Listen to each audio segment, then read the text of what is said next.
You ever have that feeling where you see a big change coming, way before anyone else does? Well, that's not just a lucky guess. That's strategic thinking. And it's not just some skill you learn, it's a whole way of seeing the world, a mental framework, kind of like a lattice work, that you build over time to see through all the noise. So let's dive into how you can build yours. I love this little parable from David Foster Wallace because it just perfectly nails a huge challenge we all face. The most important, most obvious realities are often the hardest ones to see. For those fish, it's water. For us, it's the systems, the cultures, the assumptions we operate in every single day. A strategic thinker, well, there's someone who learns to stop just swimming in the water and actually see it for what it is. So, what are we really talking about here? What is strategic thinking? It's the move you make from constantly reacting, just putting out fires, to proactively building the future you want. It's about seeing the entire chessboard, not just the piece in front of you, and making sure every single move you make is setting you up for a long-term win. All right, before we get into any of the fancy tools or methods, we have to start with the foundation, and that is the strategic mindset. This isn't some switch you just flip on when you need it. It's the lens, it's the default setting for how you look at every single challenge and opportunity that comes your way. You know, it really all boils down to this one simple question. This is the engine of the whole thing. Just constantly, consistently asking yourself, is there a better way of doing this? That one question forces you to break from autopilot, to challenge the status quo, and to really push for outcomes that matter. So what does this look like in a person? Well, these are kind of the core traits. Strategic thinkers, they're okay with ambiguity. They don't freak out when things get complex. They have really strong analytical skills, and they're always open to new ideas. But the big one, the most important one, they always have their eyes on the long-term prize, not just the quick, easy win. Okay, so once you have that mindset in place, you need the right tools in your toolkit. And this is where mental models come into play. Just think of them as a set of different lenses, like in an optometrist's office, that let you look at a problem from all these different angles. It helps you see solutions that, honestly, most other people are going to miss. At their core, mental models are just shortcuts for your brain. I mean, we're drowning in information, right? They help us simplify all that complexity. The legendary investor Charlie Munger talked about building a latticework of mental models from all kinds of different fields. Why?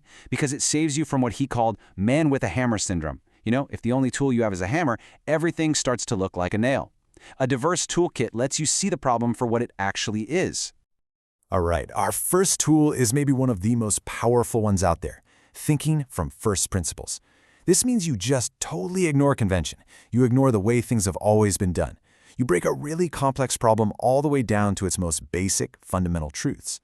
And then from there, you build your solution back up from scratch.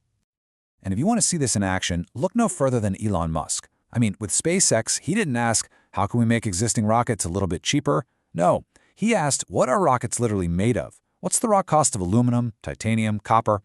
By starting from those absolute basics, those first principles, he just completely turned the entire aerospace industry on its head. Okay, next up, we've got a wonderfully counterintuitive model called inversion.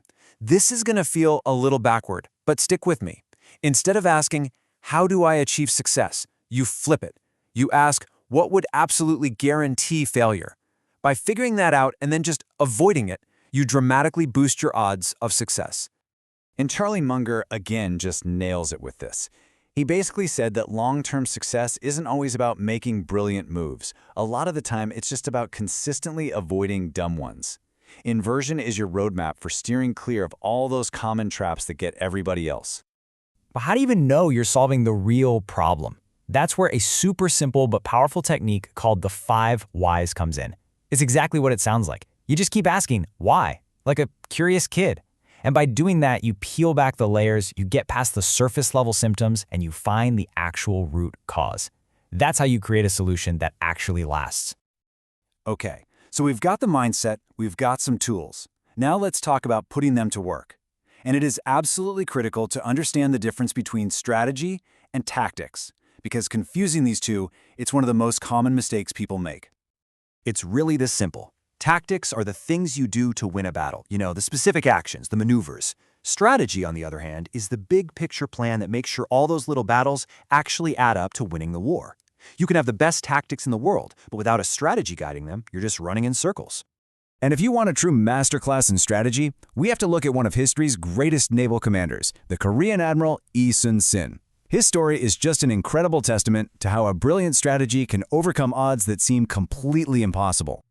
So get this, in one of his most famous battles, Admiral Yi was up against a Japanese fleet of over 130 warships. And his fleet? He had just 13 ships. 13! I mean, on paper, this is a total suicide mission. But Admiral Yi wasn't just looking at the numbers right in front of him. See, Yi saw the bigger picture. He knew the real weakness of the entire Japanese invasion was their supply line at sea. So he actually defied direct orders to give up, and he executed his own strategy. Cut off their ability to get reinforcements and supplies. The result? A mind-blowing victory against an enemy 10 times his size, and he didn't lose a single ship. That is strategy. But here's the thing. Strategy isn't always about some lone genius having a brilliant idea. A lot of the time, the most powerful insights come from putting smart people together. It's all about harnessing the power of a group to see the things you can't see on your own.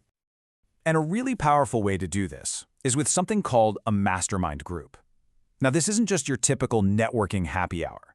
It's a dedicated brain trust.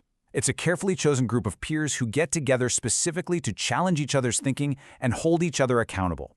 It's an environment designed to break you out of your own echo chamber and force you to see things in a new light. And this quote really gets to the heart of it. The goal of a mastermind group isn't for you to be the smartest one there. The goal is to create a room where everyone gets smarter together.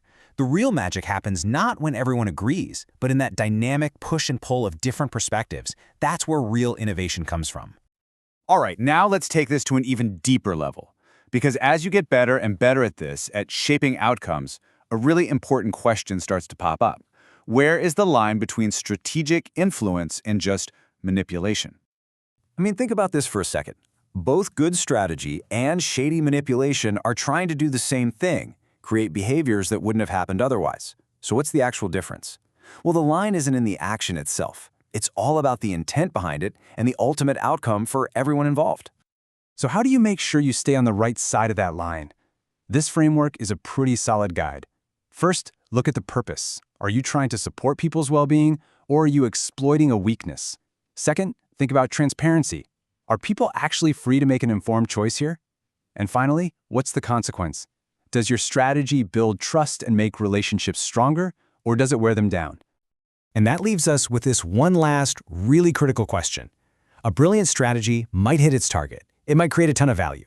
But the ultimate test, the real measure, is its impact on people. Does it build trust? Does it create better relationships? Because a strategy that wins the war but poisons the well, that's no victory at all.